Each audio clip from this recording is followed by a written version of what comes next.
The American church really is gay. Are you asking me out on a date? Effeminate. The Bible appears more to whisper when it comes to sexual sin. Shallow.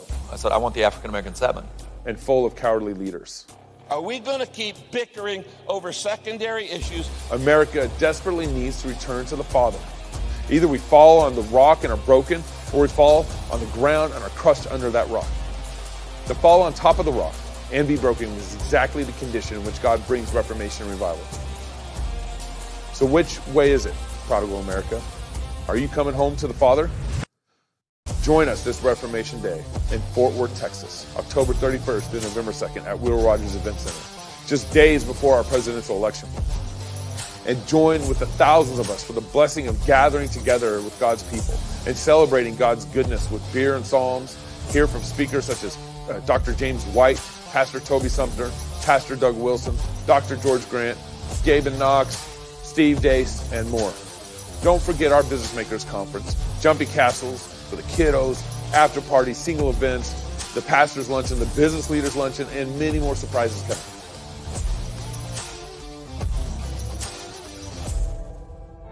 America has squandered her inheritance far too long.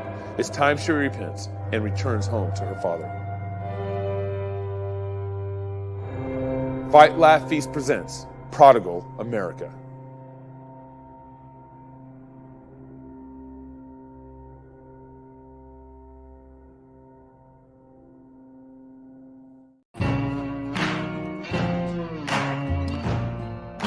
Hey y'all, welcome to Business Makers. Got an interesting guest for you guys today. What does glass, art, and business have to do with each other?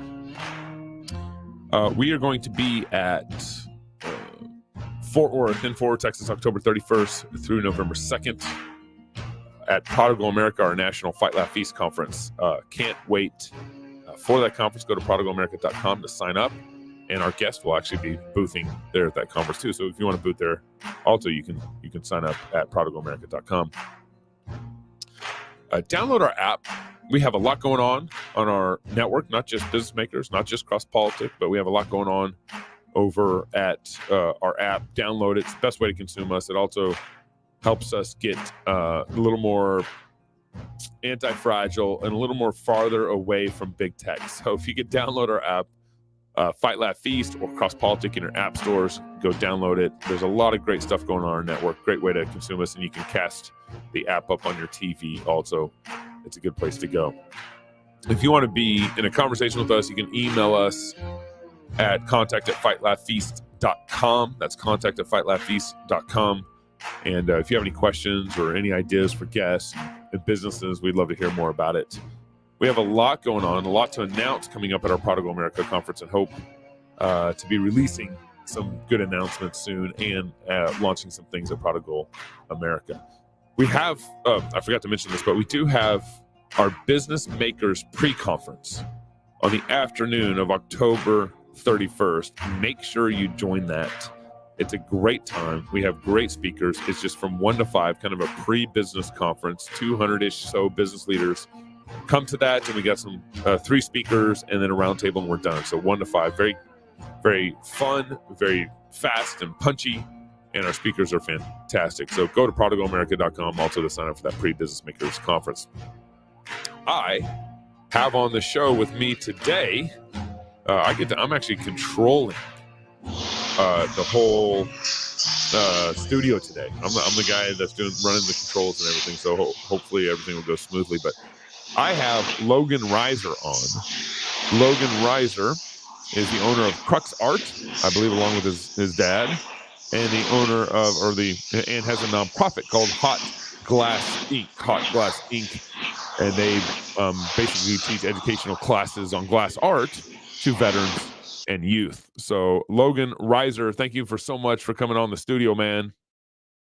What's going on, Gabe? Thanks for having me. Yeah. So as you guys can see, Logan is in his glass art studio.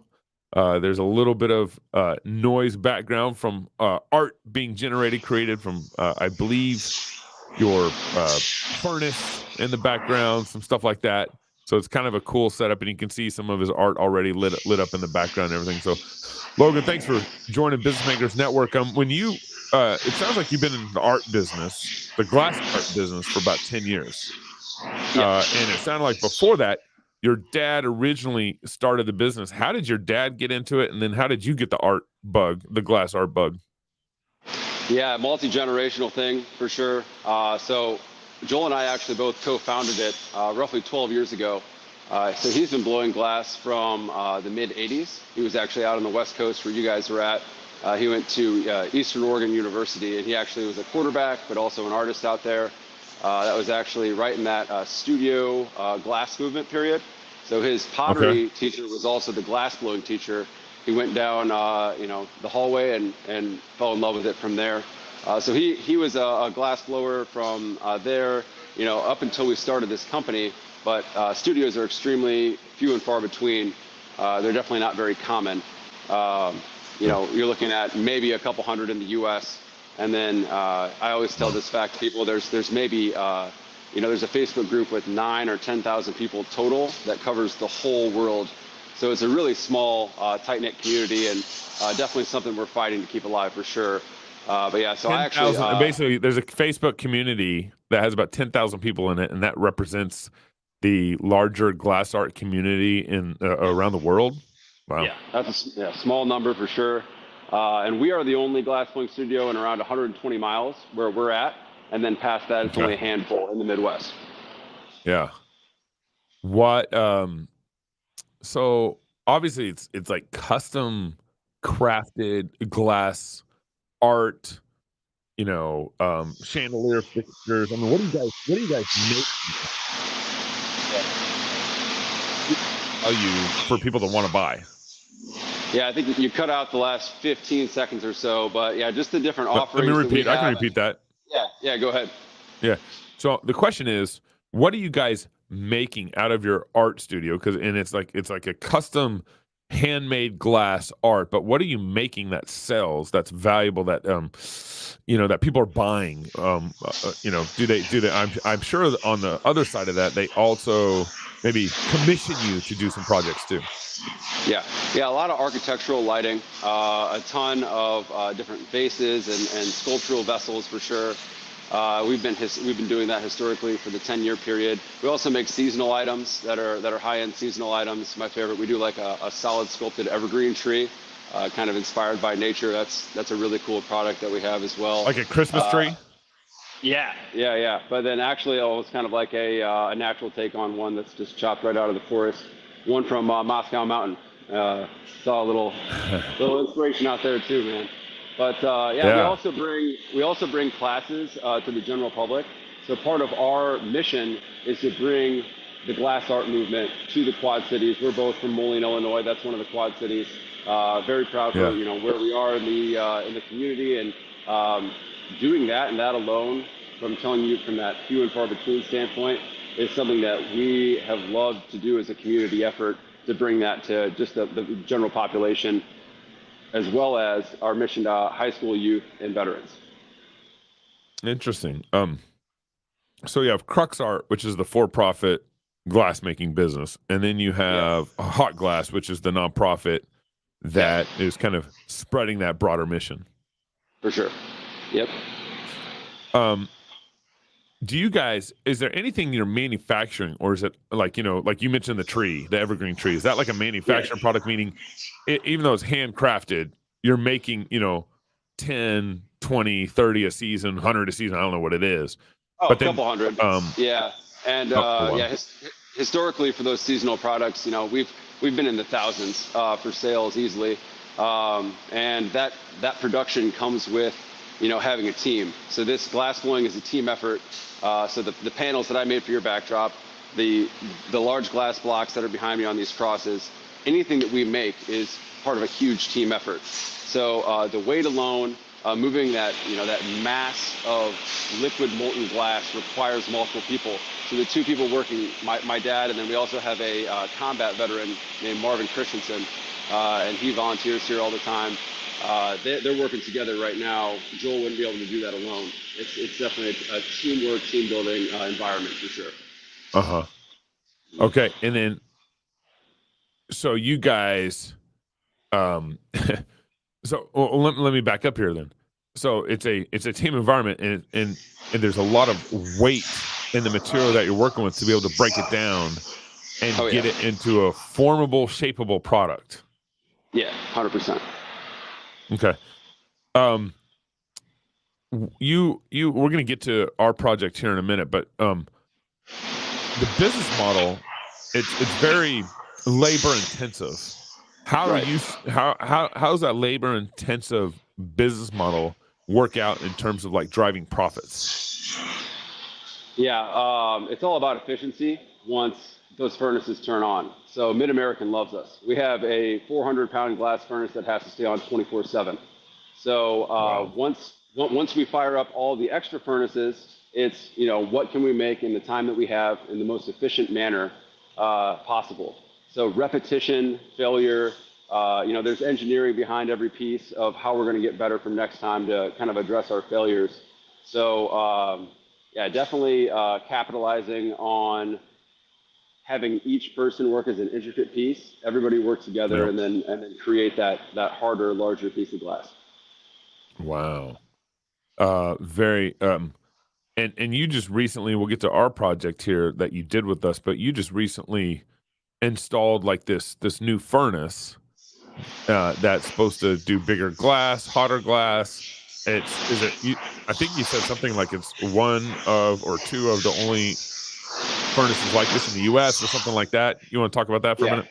Oh, 100%. Yeah, and then there was just a crazy amount of engineering, and part of our model for business includes so many partners. So Excel Manufacturing, Linco Refractory, these places. There's no way that we would be able to design our equipment from the ground up. So we actually do the drawings. We're designing these furnaces and these reheating furnaces in very very special formats, and we wouldn't be able to do that without the expertise of our partners.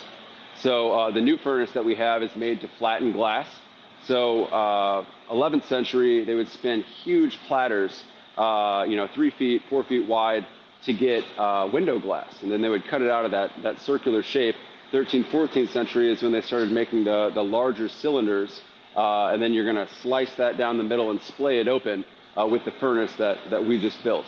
So yeah, in regards to just a national standard, there's maybe 5 to 10 at most. I'm confident there's 5 or less, but they're very very unique, and they take a ton of engineering and a ton of work. Wow. Really cool process though. Yeah. So let's say you're you're pretty familiar with your seasonal glass trees. That's a pretty familiar product for you, pretty familiar process for you. How long does that take from start to finish to manufacture, let's say, one glass tree? Yeah, if you have that team with the experience, we're talking minutes. Um, you know, when you see, and then the Venetian style glass movement is really what kind of set the standard. And then you would see almost, an assembly line of these extremely talented individuals that all have one job. And they're gonna pass that molten glass down the line, and within minutes they're making a goblet, or they're making a decorative bowl or vase that would have just been painstakingly lengthy for one person to do. So if you have the team, those steps in place, you should be working on a product for minutes, unless it is of scale. Once you Yeah. get so big, there is a certain amount of time that the glass has to cool down before you do something else, before you gather more glass on top of it, because it's going to collapse on itself from the 2,000 degree heat. So Yeah. something larger will take more time no matter what. But those evergreen trees can be done in 1 or 2 gathers out of the furnace, unless you're making a really large one, and that can kind of be manipulated in a Interesting. timely fashion. Yep. Now, I'm familiar with, the glass art that I've been familiar with is like that blown glass art that you see, or kind of that, uh, I don't even know the right terminology for it, but you kind of see this common that people are spinning the glass into a shape or something like that. What's different between what you're doing and kind of what maybe more commonly known glass art or popularized glass art? So, if you're talking about what you might see at like a TJ Maxx or something like that, or even at a department store, at a mall or something like that. A lot of that's going to be done in molds. That's factory made. So there are machines that can blow glass. They blow those into molds. And what's absolutely crazy is even with all of that tech and machinery, you're still not going to get the exact same piece of glass. The next time you look at a wine glass in a bar, rotate it and look at the lip, it's not going to be level. So even the machines aren't going to make something that's perfect. But past that, then you have those machine lines. You can tell that, where is the weightiness to this object? What story did this object hold in your hand or when you look at it, right? That's the main difference between what we do. We're spending, so some of the decorative vessels, so yeah, we might talk about a couple minutes for a tree, but some of these other larger decorative vessels and the sculptures behind me are going to range from 6, 7 hours, 8 hours, 200 hours into one sculpture. That amount of time alone creates that weight for the object and tells that story for sure. What's the difference between like the machine glass art and qualitative difference, the effort difference, the skill difference, what's the difference between like machine glass art or products and what you're doing? Because it, as you described it to me when you came out here to Moscow, that it's what you're doing is it's all hand, not really a machine doesn't really touch it. For sure. I don't think that anyone that's making machine-made glasses or machine-made vases or bowls, they're not willing to put the investment in for the quality, for the outcome. So because of the time and the resources and the vision and the inspiration that's put into these glass objects, it creates a timeless weightiness to it compared to like a flash in a pan and something that's made so quickly, strictly for the sake of profit, right? Yeah. So when we create something with truth, goodness, and beauty, and the time and the resources and the failures that go into that, so there's the risk involved with what you're going to get with these decorative vessels as well, and how many times we've failed over and over again. When you're pushing that standard, even just standard stemless wine glass, you're not going to get that risk, that investment. So you're not going to get that reward on the back end from that creative end either. Yeah. So it seems like to me, I mean, that's why you guys call yourself a glass art company, because you're really at the intersection of business, glass products and art. I mean, everything's handcrafted that you guys produce. And so there's a real engineering, artistic thoughtfulness to each product, each commissioned product, or each even manufactured product that you guys produce, because it's all hands on deck. It's all hands. Right. It's not machines. And so you really are at an intersection of art and product, or art and business. Yeah. And then the relationships that we have of working with the end user, where this sculpture or art is going to have its final home, is something that you would never get with that machine-made art. So we create things that haven't been created before. We create things that don't exist. Nothing is made exactly like what we're going to make for that commissioned client. So because to work together in that, and to have two parties completely fulfilled and satisfied, and something that hasn't existed before, is an art in and of itself of communication and making that tangible. Yeah. So what is the most wild design, glass art design, you had to produce? Yeah, when I first got into sandblasting, and we'll get into that, but it definitely has to be the cross behind me here that's illuminated from the inside with the Gospel of Mark. So that's every single one of those words were sandblasted deeply into the glass, and that sculpture has over 200 hours into it. That was the first piece of glass that I put the word on, and that was the illuminated word, and that vision and that dream of wanting to do that was there so long.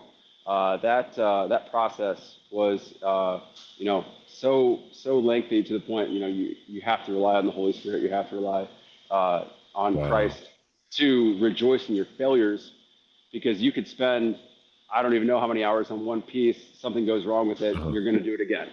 You're going to go home. You're going to spend time with your family, sing the doxology. You're going to pray that night. You're going to wake up. You're going to run it back. And to have that courage is what drives that ability to come up with that crazy design and actually, make it tangible. So. Yeah. What so your work, your art, your design applies to, I mean, obviously all sorts. I mean, could you build like church windows for church, Yeah, so I through a bunch of ideas of what you guys do and what some ideas that you guys released and sold and so forth. For sure. So the flat panels, and you guys have a very specific application for the studio, but the flat panels are, the whole vision behind that were to create almost even a new take on what stained glass can do. And then there's even a different dimension to this that stained glass can't do. So, and we're going to get to a video later, but I can create these larger panes of flat glass and actually hang them in midair and use sandblasted technologies, water jet technologies to inscribe scripture, biblical imagery, and combine all of these plates together, all of these sheets together into one image. So it could be, a mural that's 15, 20, 30 feet wide, 20 feet tall. You could have that lit by the sun, but also front lit and cast this crazy refraction onto the wall that creates a 3D image that I've never seen before. So being able to levitate those and put them in midair. Yeah. Uh-oh. We lost Logan. Let's see if we can get him back in. He's coming back in. We'll get Logan back. Here we go. All right, you're back. You're back. All right. So finish up being able to kind of levitate them and. Yeah, but I'm a massive fan of stained glass. My wife and I did our honeymoon over in Italy and Ireland, and seeing some of those Tiffany windows are some of the most beautiful things in the world. And I absolutely love the cathedrals over there, and it's completely breathtaking. But there is something completely different about this process, because there is no leading. It's all glass. It's all just seamless glass that's there, and that can be detailed with gold leaf or gold essence. That's real heavy metals directly into the glass. And like I said, it's in that realm of risk because I've never seen anything like this before.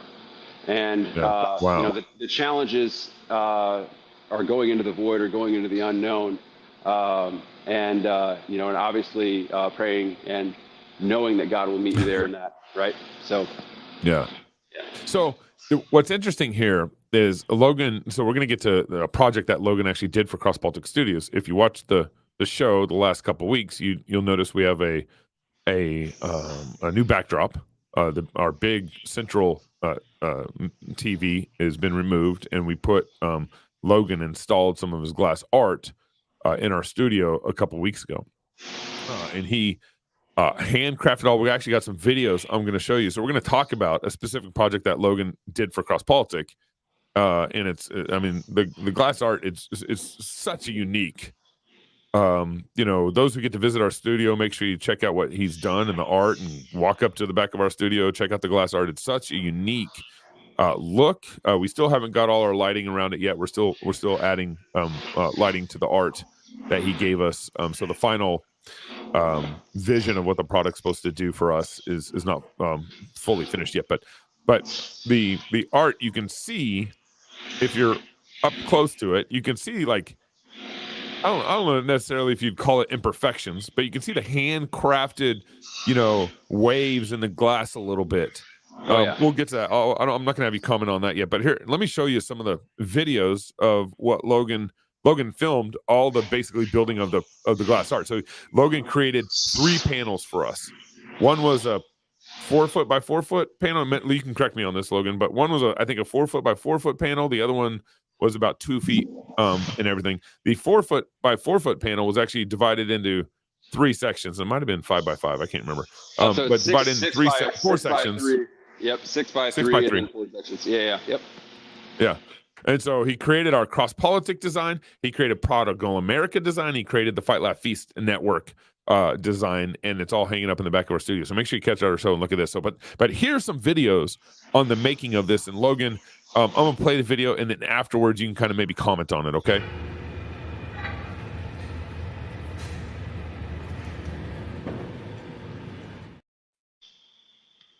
Yeah, and if you're going to go piece by piece, I can just hang out here and kind of talk through them as well. But so that's our melt furnace. So that is the gem of the shop. That's the heartbeat of our shop. That holds 400 pounds of liquid glass at 2,000 degrees all the time.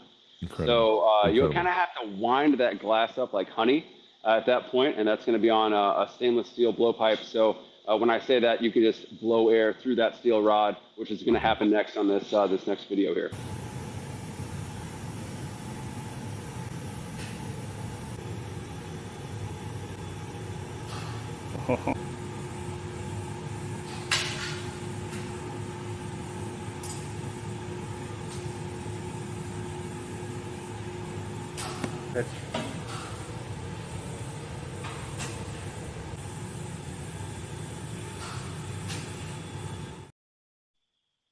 So what was being made?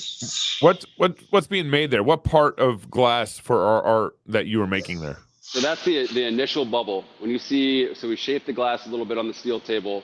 We popped, so we actually trap air, and I'm going to do this for you guys in a second if you want to check it out. But we're going to we trap air in this longer hollow steel tube, and the air has nowhere else to go but expand into a bubble up top through that 2,000 degree glass.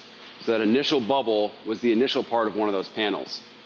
So then we took a piece of black color, that's the densest glass color that you can buy, and the largest stick that we could use, and we dropped that onto that cold clear bubble, and we're going to surround the color around the clear.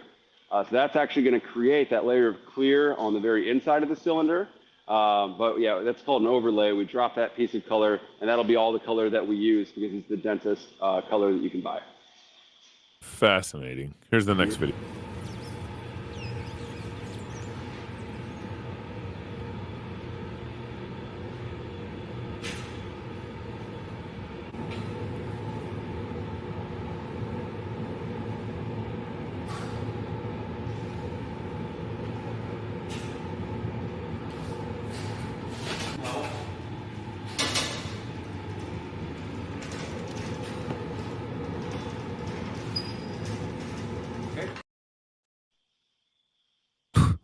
That's fascinating, bro. So what? Yeah. So you're basically, are you trying to create the cylinder? Is that what you're working on right there? Yeah. So the initial process of everything we're going to make a symmetrical bubble. So that's wet newspaper in my hand, shaping that glass. So that's, definitely gets into one of those, literally hands-on, your hand, you have the surface of the newspaper and then the 2,000 degree glass. And surprisingly enough, that newspaper is very, it insulates the heat, and that's just a really cool part of the process. But shaping it, cooling it, and then you can see that bubble start to puff out. So that's actually, I'm blowing through the air hose. It's surgical tubing around my neck so that I can operate with one hand and then inflate the object while I'm doing that. So then the last thing that we did was cut a constriction line, and that's extremely important. That's where we're going to be able to break that cylinder off of that steel pipe and then be able to put it in the oven to let it cool down. Okay, let's see this.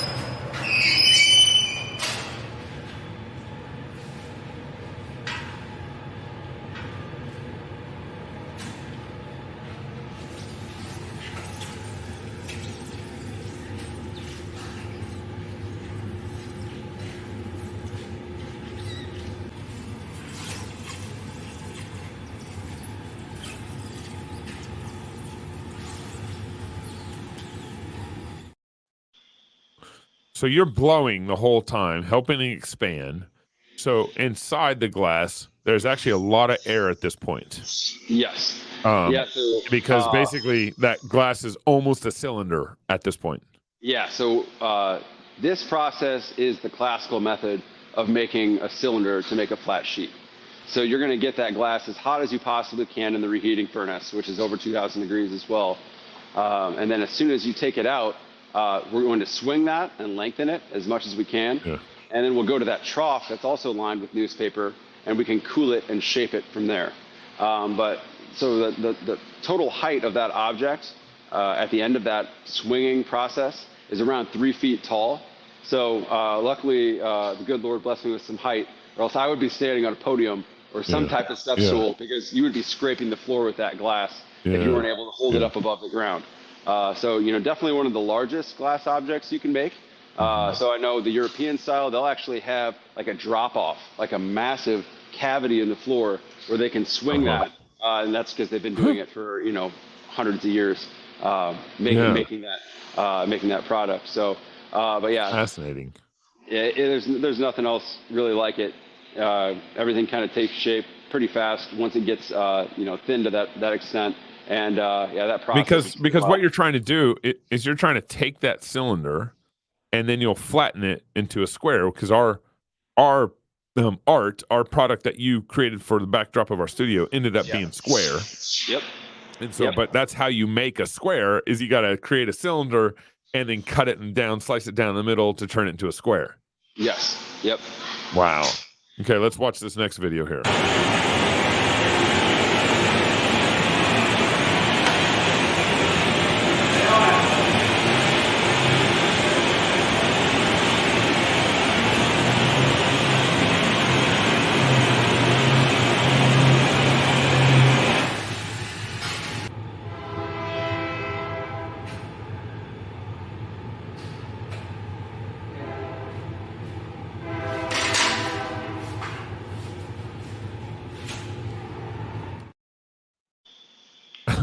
The handcraft is incredible. So it looks like you just kind of basically poked a little hole in it, made it bigger. Yep. You want to explain that? Yeah, with a really, really hot torch, we have to use force there to literally pop a hole in the bottom of that cylinder. So right now there would be no way to open it up, or no way to open up the bottom of the cylinder. So we pop that hole and then make sure to heat it up so that the glass thickens up around that part. Then we'll go back into the furnace and have a series of heatings to raise that lip up of that cylinder so that it's flush before we take it off. All right, let's go to this.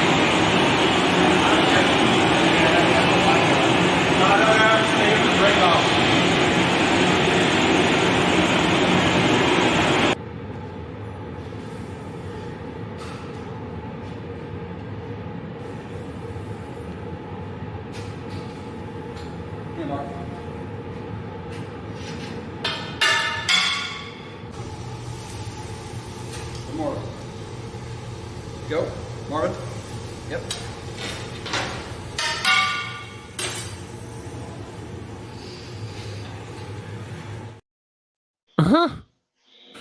Who was that guy in the suit? That's Marvin, man. He loves the suit. He lives in the spacesuit. We were down at a restaurant in Kansas City, and they actually had a dude. It was a barbecue place, and they had a dude wearing that suit with the tongs. So we had to send him a picture of it and just be like, "Oh, you followed us down here, man. You're the grill master." So that's funny.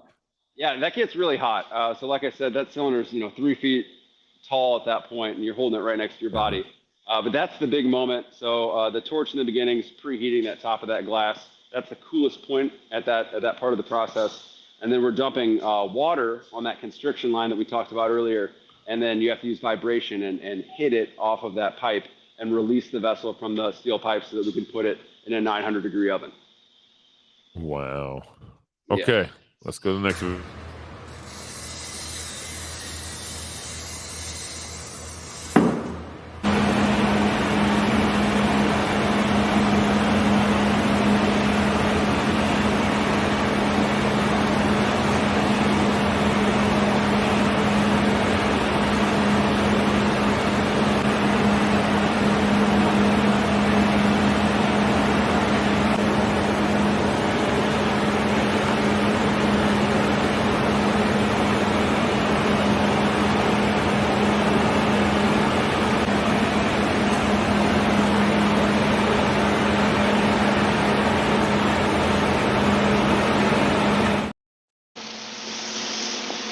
So that's where the cylinder starts to get transformed into a square. Yeah. And looking at that, and now is that the furnace that you're talking about that you had a custom build that's kind of like Yes. very unique here in the U.S.? Okay. Yes. Yep. So what's so unique about that furnace? So the wild part about that is you have to keep the floor much colder than any other furnace that you would build. So underneath that that white, it's a poured castable floor. There's a massive drum fan.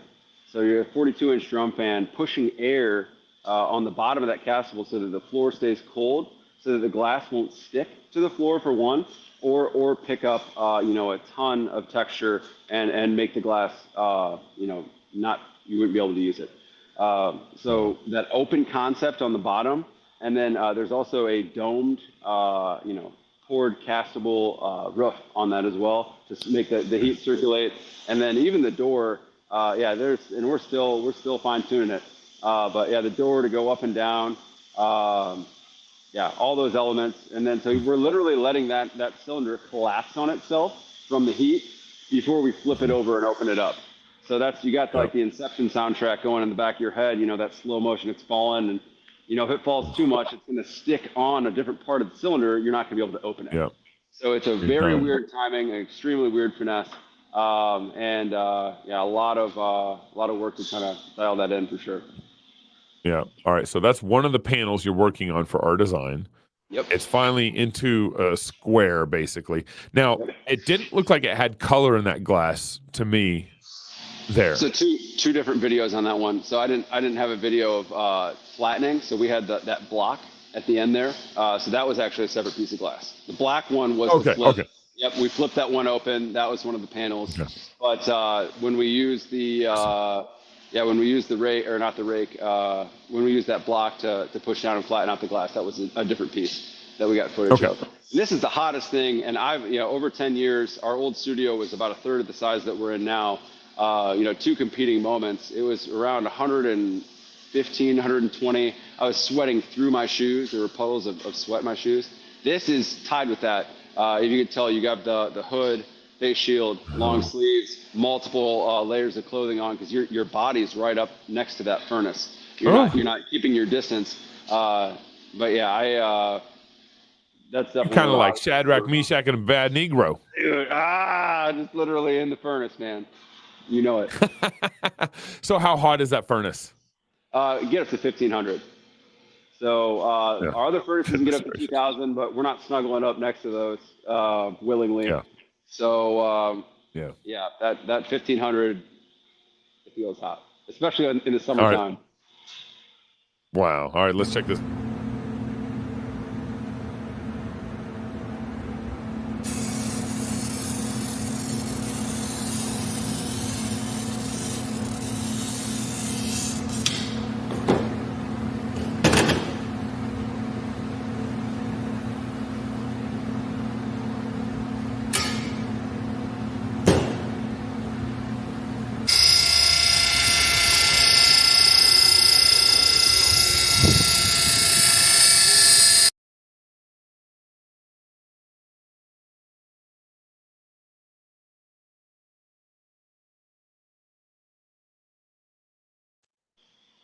Okay, so what you showed there was obviously the squaring off of the panel that you made for us, and then sandblasting our logo into it. Yeah. So, cutting the glass by hand, if you've never done that before, crazy phenomenon of just, feeling that break and then having that line go all the way down, using that glass cutter. Obviously, another one of those hand things. And there are ways to cut, and I'm definitely going to get into this later, but you can use a water jet cutter to go around and get precise shapes. It's going to leave almost even like a texture or a curve around the edge that needs to be fire polished out. But so we cut the panels, and then what was not shown is we actually have to drill the holes. Drilling holes in glass might be one of the scarier things that you'll do in this industry for sure. Yeah. I mean, the amount of glass that can break. Especially if you're doing it by the edge, which obviously we had to for those four corners. So drilling out the holes, then they got the water fed grinder, and then the sandblasting. So we make a very specific stencil out of a very unique material. We can actually burn an image. So I work with my buddy Kurt, who does phenomenal work. He does a lot of the designing and layout, and so we'll dream that up together. Well, I'll dream it up, and then he'll say, no, I'm just kidding. He makes it happen every time. So Yeah. we'll create that design digitally, and a lot of those times it's from scratch. With obviously we had your logo in this one, but we added the scripture in the four corners. Yep. So then you have to burn that stencil, and you have to pressure wash that stencil with high pressure water. And at that point, you can either overexpose it or underexpose it to the point you can ruin the entire stencil. Then you apply that stencil by hand on those sheets so that it's centered, or you have it where you want it. Then air bubbles are taken out. You have to squeegee it on there so that it's tight, so it doesn't fall off during the sandblasting. So sandblasting is probably one of the most unique things about your project because we removed an entire layer of color. So that black glass color, we call that black flash glass. We completely removed that, which means all those carvings are very deep. So when you encourage people to check out that backdrop, when you feel the crown of thorns on the Fight Laugh Feast network panel, I think that was the number one thing that stuck out to me is that's part of that weightiness. And that's hours and hours and hours on the sandblasting booth of just taking that color off. Stuff can definitely go wrong at that point as well. But then we're finally removing that mask, and then you have your product. Wow, that's incredible. Let's check out. I think you got another video, kind of more on the sandblast final product. That looks like. Let me play this video. Yeah, I got the studio video.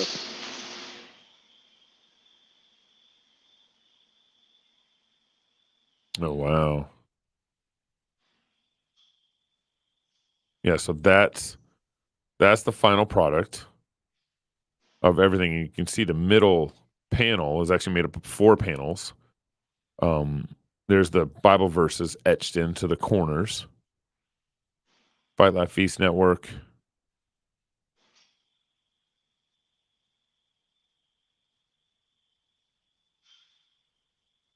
That's that sandblasting that you talked about. It's amazing the detail you can get in that sandblasting. That's our flag with the stars and the stripes.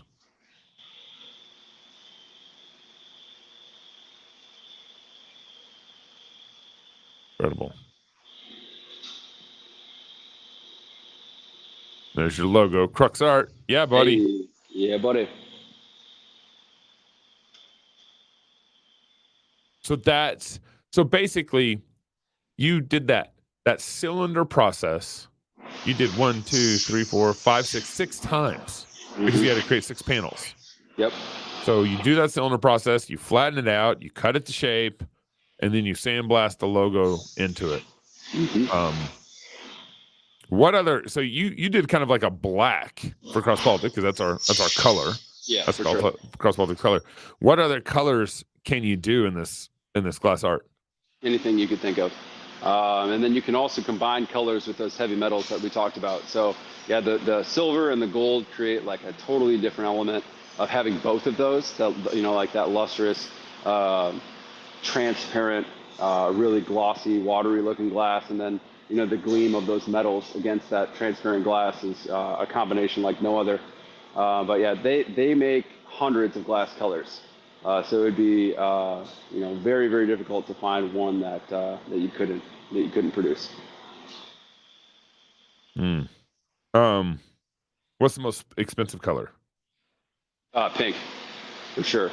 So you use metallic oxides or powdered metals to mix directly into that clear molten glass while they make the color, and then they use a gold dioxide. Powdered gold to mix directly into that color, and that's why pink is this at the top of the list. There are very unique colors above that. There's aventurine is what it's called, and I've actually got a number of examples. I love working with those, but there's so much metal in those colors that it shimmers, and it's got this real weighty sparkle to it. And when I say sparkle, I'm talking that masculine sparkle for sure. But I know I was talking to you and Chance about those cigar ashtrays too. I've got one that's the Room 101 Johnny Tobacconaut, and it looks like a cosmic universe. It's like this black, but it has silver stars, and it's wild. It's cool looking. Wow, interesting. Okay, and then this last video, and then you're gonna walk us around the studio for a minute. Yeah, if anything, we could walk around first and then just play that video whenever we want to wrap up towards the end. Okay. All right, we got about 15 minutes here left. So why don't you walk around and show us a little bit of your studio? And we'd love to see some of your finished product and some of your process and all that.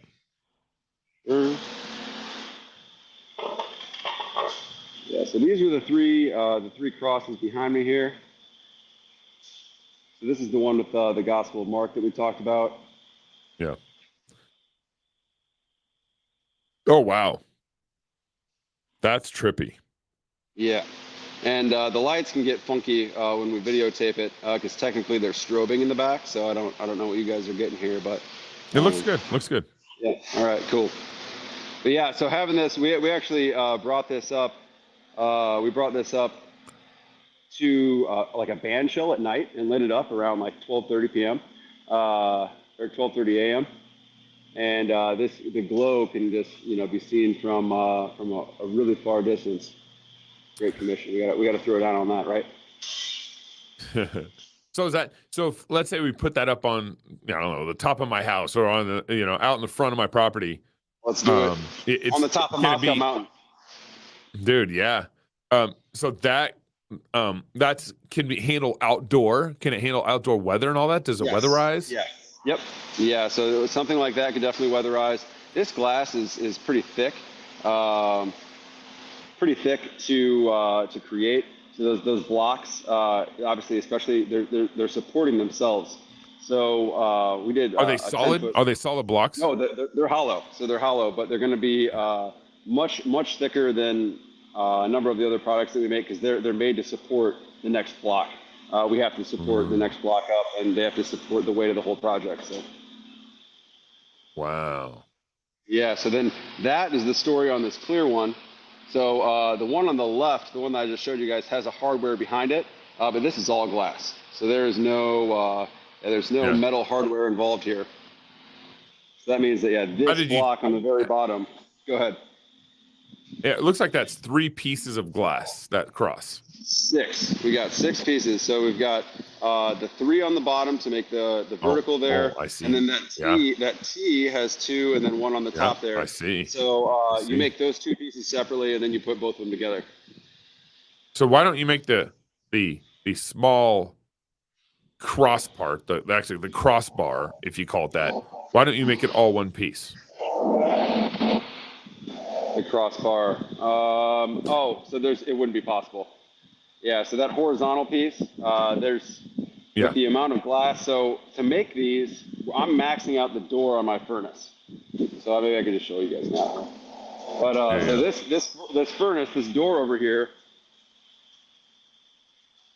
Ooh, that's hot. So that hole is only so big. So we're gonna pull out as much glass as we can on one of those blowpipes, and you wouldn't be able to accumulate. So you wouldn't be able to accumulate enough glass to keep the thickness that you need it. You might be able to make it thin, but then you're going to run into a ton of problems structurally. So we have to make those separately, and it works out really well. You can you can fuse the 2 vertically together, flip it over, and then put that top piece on the top of the T there. Yeah. How do you fuse the glass together?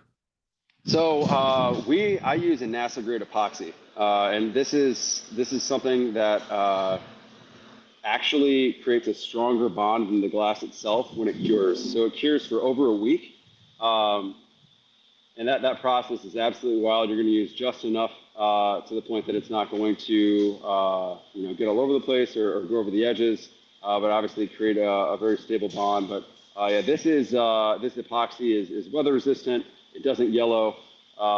It's just one of those parts of having that technology to make larger sculptures that previous generations did not have.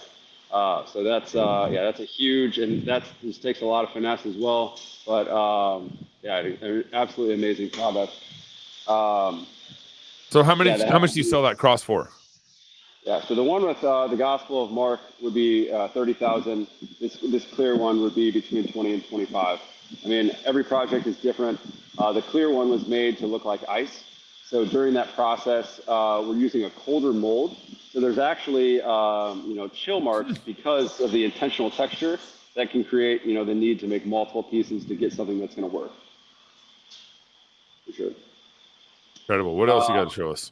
Yeah, I got, this was one of the, probably tied with the cross from the Gospel of Mark for most ambitious projects here. So this is the cross of the crucifixion. And these are the last 7 sayings of Christ. And we have scripture. So this is deeply sandblasted, just like your guys's, backdrop. Oh wow! Yeah.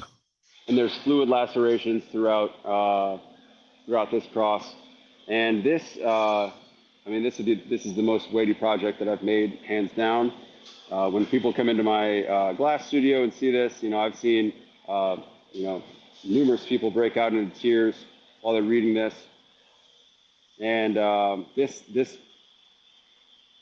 took close to as much time as the one with the Gospel of Mark. And this is 3 layers of glass that have all been fused together. So I had the front panels are hand-blown glass, sandblasted. And that's obviously an original kind of design and layout. And then there's 3 layers of glass behind that. And then I don't know if you guys saw as well, but there's there's a hand sculpted crown of thorns at the top as well. And that's all. Is that glass? Yep, that's all glass. Wow. Is that 3-chord strand, basically? So yeah, with the crown, it's kind of a different story. You literally cannot apply the thorns when it's hot because they'll melt like right away, and then they're dull. I mean, that's not the story. So I actually applied those individually, so they're very sharp. You could cut your hand and they could make your finger bleed pretty easily at that point for sure. Yeah. Wow. Yep. Interesting. Sign off on the waiver. Show me a couple other. Show me a couple other projects. Yeah, for sure, man. So and then show me that custom furnace. Show me that custom furnace too when you got that. I got the gallery, so we've got just a ton of different work in here. Yep. There's one of the chandeliers that we do. Wow.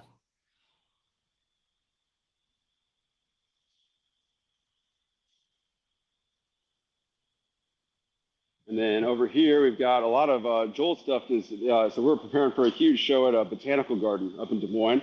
So we're getting ready to bring all of this up there and put it in their botanical gardens. And then these are really sweet. So these are, that back one's over 10 feet tall. So these are made to go outside, and these are also weather resistant. Okay. Yeah. So we'll pop over to that furnace and show you guys that. And then one of the other cool projects that we did, so we just worked with a veteran outreach center to make a glass combat helmet. So I'm obviously thinking of Armored Republic while I'm making that. But I'll have to show you guys that really quick as well. But we stamped their initials into the front of the helmet, and that's a pretty sweet project here. So this was sandblasted as well. Wow. And those are difficult to make. That's a really thick glass, and to cut that out and sculpt it is very difficult as well. And then I've also have these platters, and this is definitely one of the newer projects that I've made, and these are really heavy, so bear with me here.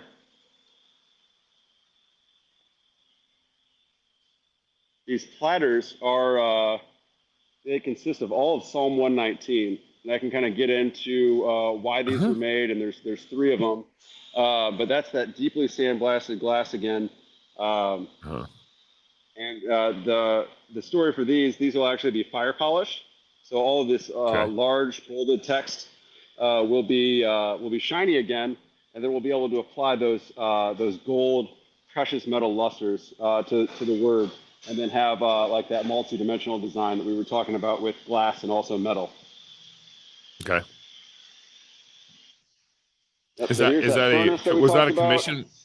Was that a commission product, or was that just an inside art studio project? So yeah, inside project, but also there's an event for the Museum of the Bible coming up here out in DC, And I was talking to Glenn Sunshine about trying to get out there, and it's the beauty of the word. So those panels, that they hold that same capability of casting that refraction or that shadow on the wall. So I would love to bring those out there. Still working with Ken Boa's Ministries to see if we can get out there and try to bring those out. So that was kind of an illustration to them of those capabilities as well. So that's sweet. Yeah. Okay. Here we got Joel and Marvin getting after it, and then Nice. this is the furnace here. So 6 burners, and this is all fueled by propane. So we bring that in from outside. This door alone weighs a couple 100 pounds. So we have to have counterweights in the back to get this to move. Yep. Yep. But there's the floor there, and then that drum fan underneath, and then the open concept. But yeah, all the counterweights here. Yep. What studio is on 24/7, or what furnace is on 24/7? So that would be that first furnace that I showed you guys. Yeah, right over here. Okay. Yep. Okay. Why does it have to be on 24/7? So if that glass cools down, it'll expand like water into ice. So that crucible is the bowl that holds all of the molten glass inside of the furnace. That's the structure that can actually withstand the molten glass. If that cools down, that expands like water into ice, and that will break that crucible. And that is definitely the most defining or most expensive part of that furnace to be able to hold the glass. So if there's like a huge storm, we're constantly running down. We're getting a generator on it and making sure that everything stays up to temperature for sure. So how do you so that furnace is what keeps your glass melted, and then you work with that melted glass and turn it in shapes. How do you add glass to that furnace and to keep the glass, the recipe there, Right. Yeah. So the clear glass gets added by these little glass pellets. They're called cullet. And we get this from the Czech Republic. Just a really specific type of clear glass. And, especially getting into those pitfalls of what we do, our community is so small. Within the last 5 years, one company held a monopoly on this product. There was only one company in the entire world that made glass cullet. And it was extremely scarce, so you had to, pretty much line up to get it. So a very specific product, and since that was actually right before COVID, year before COVID. So then, a couple companies came up during that time, so that we didn't have a shortage when everyone else was kind of dealing with those supply chain issues. And then for the color, this is where we keep the bar. So these are all solid rods of color, and those are always going to be added after on top of the clear, or in a different manner. So you can make glass tiles, special glass lines that we call cane, that are almost even just the size of a pencil, and then add them to be like a decorative technique as well. I can kind of just illustrate that real quickly here. Yeah, all of these lines here, this is called reticello, so these lines are overlapped. But these are all made in-house, and we stretch a little piece of that colored rod 30 feet across the studio, and then break it up into the size of a pencil. So, a really crazy process to get that color and all those decorating techniques too. Wow, dude, that's incredible. It looks like you had Protestant orange as one of your colors. Oh, you know it, man. Just wait, but and we can get into what I'm bringing down to the conference after that video too. But we gotta get some whiskey glasses or something with that orange going, right? Man, 100%. So, just don't forget, Logan's talking about prodigalamerica.com in Fort Worth this year. Make sure you sign up. We got a pre-business makers conference there too, but Logan will actually be displaying some of his art at prodigalamerica.com, and so make sure you get to connect with them there. So here's the last video I want to play, and then we'll talk about this.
so you're kind of showing us like how you can actually display that art with print on it, and that you can actually reflect that art through lighting onto other backdrops, stuff like that, so you can display it.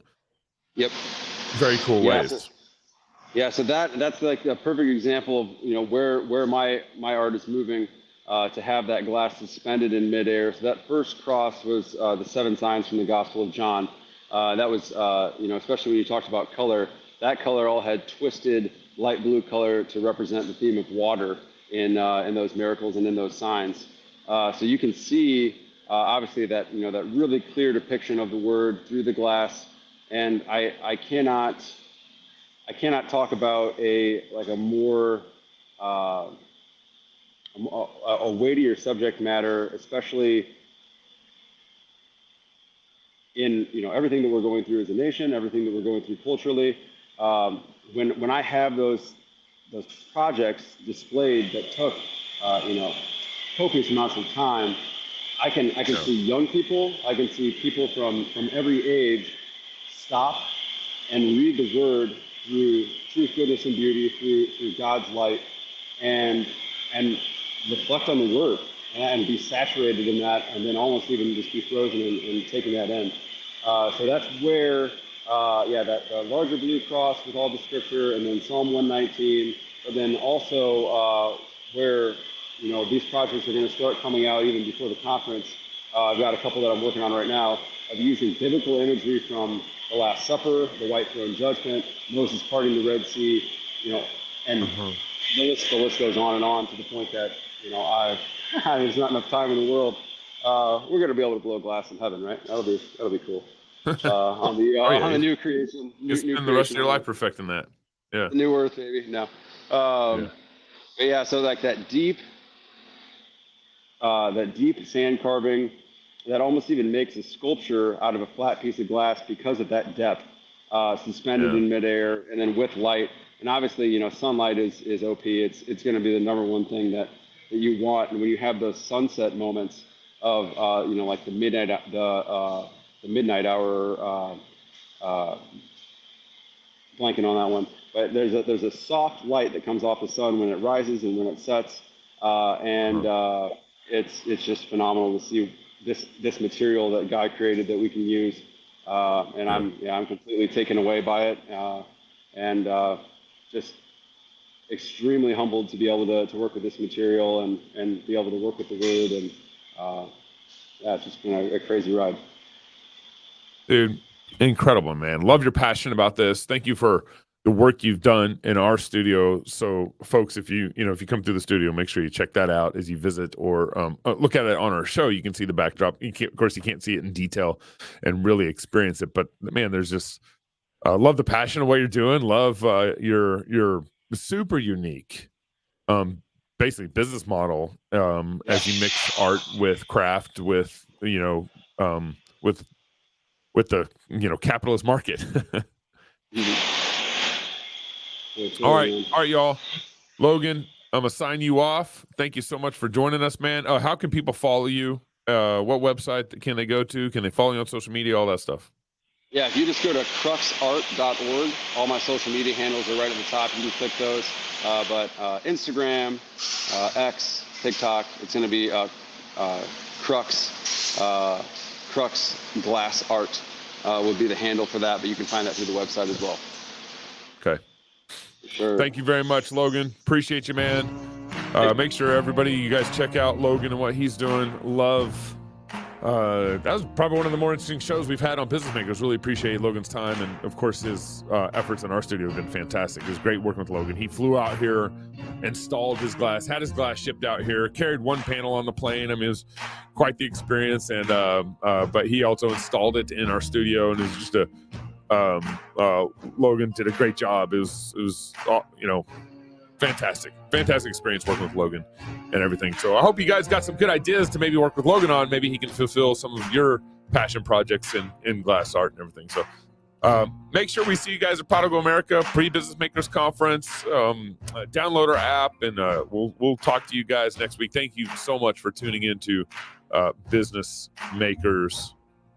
Have a good Legacy media is falling apart, and as it crumbles, a void is opening. a void that we intend to fill. The big legacy news networks currently average just 1.2 million viewers a weeknight, and those numbers are only going to get lower. Legacy media is dying, and the younger generation has moved on. Legacy media panders. Legacy media lies. Legacy media does not know what the truth is, and they don't care about it. Legacy media is a dumpster fire. This is why we few in our wild imaginations have started the Fight Laugh Feast Network. Our goal is to take down the legacy media giant of the last 50 years with our 5 stones. We started in 2016 with our flagship show, Crux Politics.